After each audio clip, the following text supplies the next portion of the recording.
Сәлеметсіздер ме, құрметті оқушылар? Қазақстан тарихынан сабағымызды бастаймыз. Бөлімнің тақырыбы кеңестік Қазақстанның мәдениеті 1946-1985 жылдар.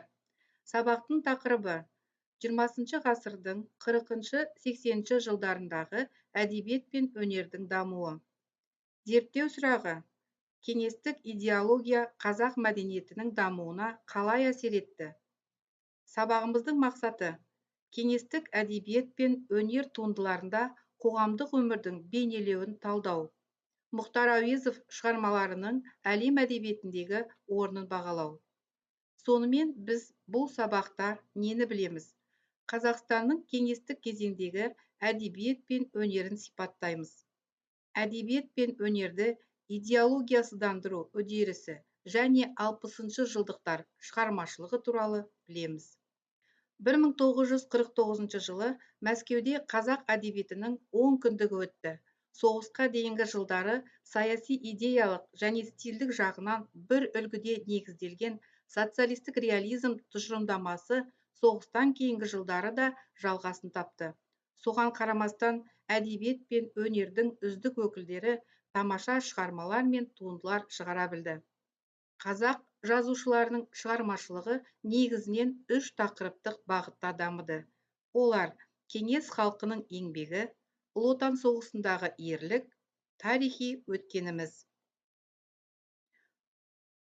Бұл жылдары ұлттық әдебиет үнемі өрлеу үстінде болды.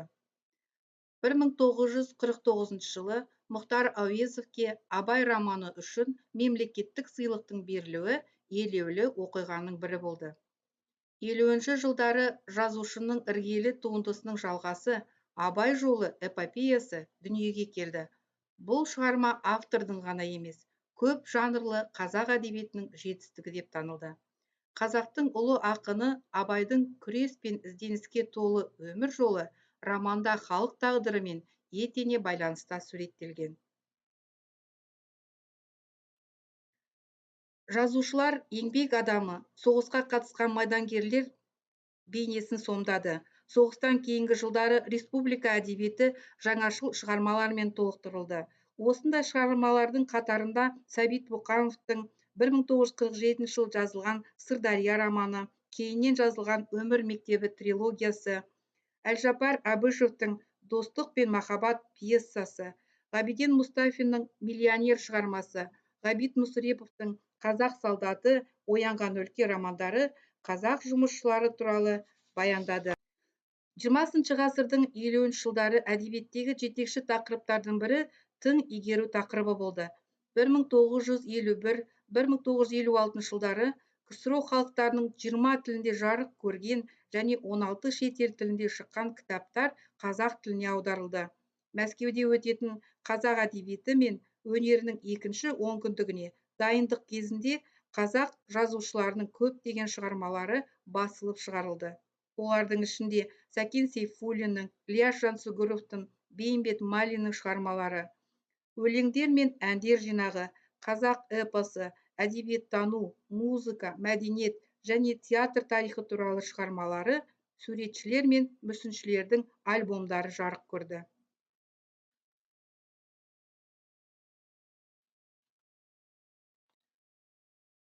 20 ғасырдың 40-80 жылдары әдебиет қалай дамыды? Соғыстан кейінгі алғашқы 10 жылдықта соғыс пен тылда ерлік көрсеткен батырлардың өзінің өмірлік жолы немесе ұлы сынақ жылдары туралы естеліктері жарық көрді. Қазақ жазушысы Бауыржан Момышұлы соғыс пен патриотизм туралы көп еңбектер жазды.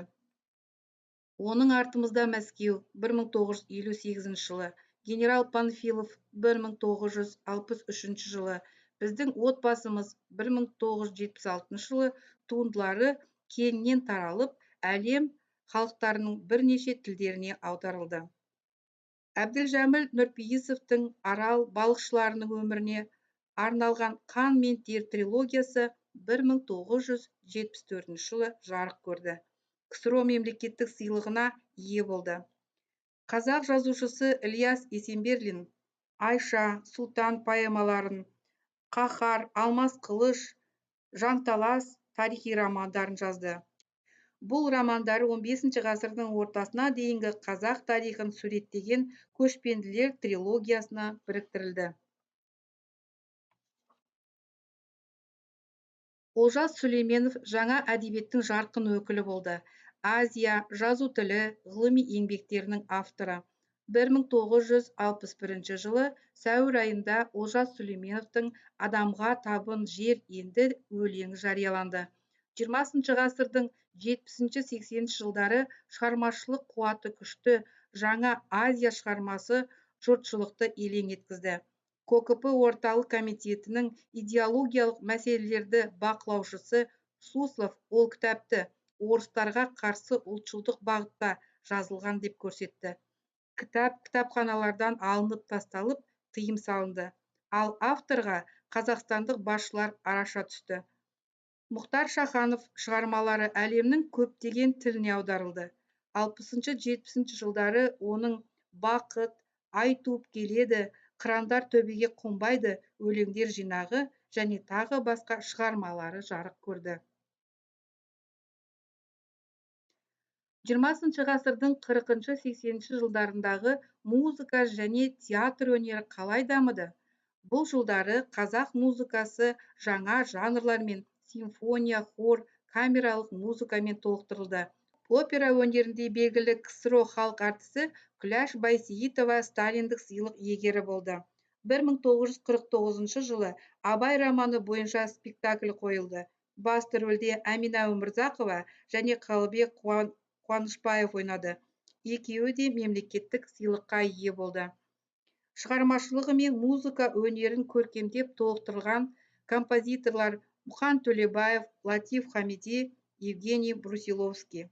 1956 жылы Құдыс Қожамияров ұйғыр композиторы Назгүм операсын қойды. 20 ғасырдың 40-80 жылдарындағы сурет өнері қалай дамыды? Қазақстандық суретшілер мен қолданбалы өнер шеберлерінің 500-ден астам жұмыстары Мәскеуде 1958 жылы әдебиет пен өнер онкүндігінде көрсетілді. Қазақтың халық суретшісі Әбілхан Кастеев, Черкасский, Калмыков, Телжановтар көптеген жарқын туындыларын салды. 20 ғасырдың 50 жылдарындағы кино өнері қалай дамыды? 1953-1959 жылдары Шабандоз қыз, Махаббат туралы аңыз, Ботагөз, Біздің сүйікті доктор кинофильмдері одақ бойынша үлкен табысқа ие болды.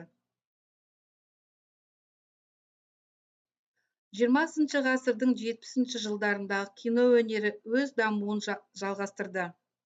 Қазақ кино өнерінің сәтті шыққан шығармалары Менің атым Қожа, Транссибир магистралі, Даладағы қуғын, Тақиялы періште, Қыз жібек, Ана туралы аңыз, Қан мен тер, Алдар көсе, Атаманның ақыры, Бидай фильмдері түсірілді. Әдебиет пен өнерді идеологиясыздандыру. 20 ғасырдың 60 жылдары зиялы қауымды қудалау тоқтатылды. Хрущев жылымығы кезінде биліктің зиялы қауымға қысымы азайды. 20 ғасырдың 70-80 жылдары әдебиет пен өнерде көптеген маңызды қоғамдық және саяси оқиғалар болды. Қазақстан жазушыларының съездері өтіп, КОКП орталық комитетінің әдеби көркем сын туралы қаулылары шықты. Қазақстанның әдеби өміріндегі маңызды оқиға қуғын сүргінге ұшыраған жазушылардың шығармашылық мұрасы оқырмағандарға қайта оралды. Осы оқиғалар қазақ жазушыларының, суретшілерінің, кинематографистерінің шығармашылығына жағымды әсер етті. Бекқожин, Сәрсенбаев, Молдағалиев, Әлімбаев, Мақатаев, Тәжібаев, Мырзаәлі шығармалары жарыққа шықты. Сонымен, құрметті оқушылар, республиканың мәдени өмірінде мәдени ағартушылық мекемелер, кітапханалар, клубтар, мұражайлар маңызды орын алды. Радио тарату орындарының саны артты. Кеңшарлар жоғары оқу орындары мен өнеркәсіп орындарында жеке радио тораптары болды. Қазақстан әдебиеті мен ұлттық өнер ксро халықтары көркем мәдениетінде лайықты орынға ие болды. Қазақ авторлары шығармаларының көпшілігі әлем мәдениетінің классикасына айналып, әлемнің көптеген тілдеріне аударылды. Қол жеткізілген жетістіктер мен үлкен табыстарға қарамастан, ұлттық әдебиет пен өнер биліктің партия мен мемлекеттік органдар тарапынан қатаң бақылауда болуы жалғаса берді. Ал енді құрметті оқушылар, тапсырмаларды орындайық. Берілген қазақ жазушыларын шығармаларымен сәйкестендіріңіз.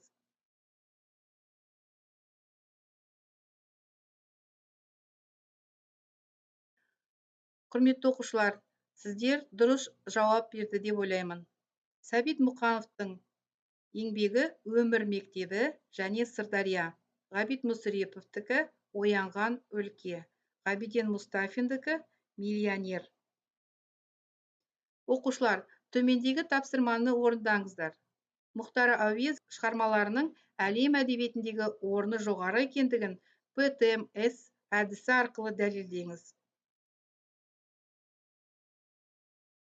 Осымен сабағымыз аяқталды. Назарларыңызға рахмет.